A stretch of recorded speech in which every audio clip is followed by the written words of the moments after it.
The UK is home to over 600 species of bird. However, with national lockdowns and travel restrictions becoming the norm, it is likely that here in London, you have probably spent the last few weeks seeing the same handful. Although spring is sure to inject some much needed change into our lives, we at iScience thought that now would be a good time to take a step back and shed a new light on some of our feathered friends that have kept us company this winter. In this two-part video, we will give you some fun facts about 6 common water birds and hopefully give you something to think and talk about on your next walk. Welcome to Winter Wonder-Fowl Part 1.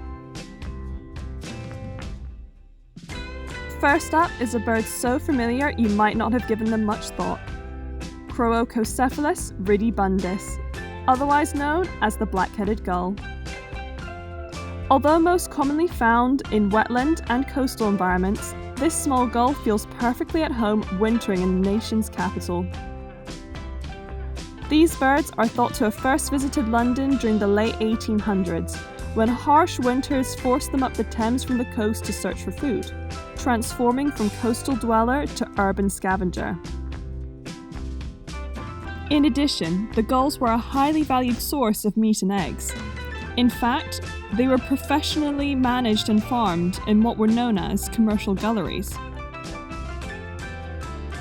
Now, as we're sure you've noticed, the term black-headed is not entirely accurate.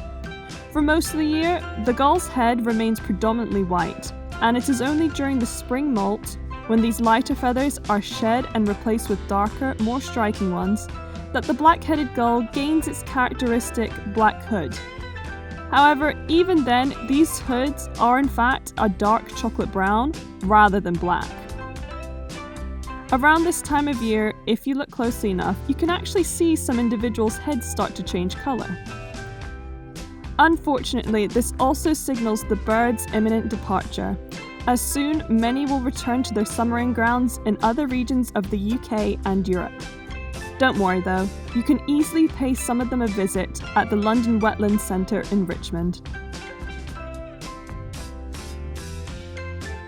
Next up, we have the rather skittish moorhen, or Gallinula chloropus as it is formerly known.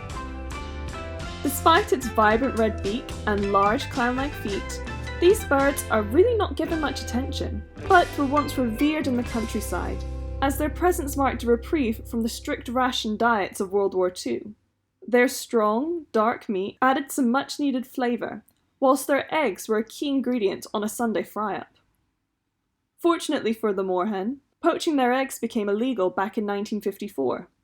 Unfortunately, they are still ruthlessly ravaged. One study in Huntingdonshire found that up to 44% of moorhen eggs are lost to other thieves such as rats, corvids and coots. Whilst this is sad, there is no need to worry, for the moorhen has done rather well for itself. The moorhen is a remarkably adaptable bird, capable of living in pretty much any freshwater habitat, from wetland lakes to muddy ditches to the local park pond. In fact, it is the UK's second most widespread water bird, only being beaten by the mallard duck. Now last but not least, we have the final bird of our video, Felucca atral, though you probably know it as the common coot. While some birds are disliked for spreading disease, depleting fish stock, or just being a pest, the coot was historically mocked for being a bit of a dunce. Like most British waterfowl, coots were once widely hunted and eaten, but they were mocked for being especially easy targets for hunters. You see, their large lobed feet, whilst perfectly suited for swimming and wading, do make them clumsy walkers, and coots have a serious aversion to flying above and away from the water. Thus, they were relatively straightforward to catch, and hunters could not understand why they simply wouldn't flee. The word coot even became a derogatory term for someone being foolish or eccentric. However, I wouldn't feel too bad for the coot if I were you, for they are not as innocent as they first appear. Although the coot may act somewhat social during the winter, all bets are off when the breeding season arrives. Now, whilst it is not surprising for an animal to become more territorial, protective, and aggressive during this time, coots take it to a whole other level. They are known to drown or outright kill perceived intruders, as well as eat the eggs and chicks of other nearby nests. There was one particularly prolific individual who wreaked havoc at the RSPB's Titchwell Reserve in Norfolk back in 2002. It completely demolished the eggs of 18 avocet nests, several black-headed gull nests, and then cannibalized the coot chicks from neighboring coot nests.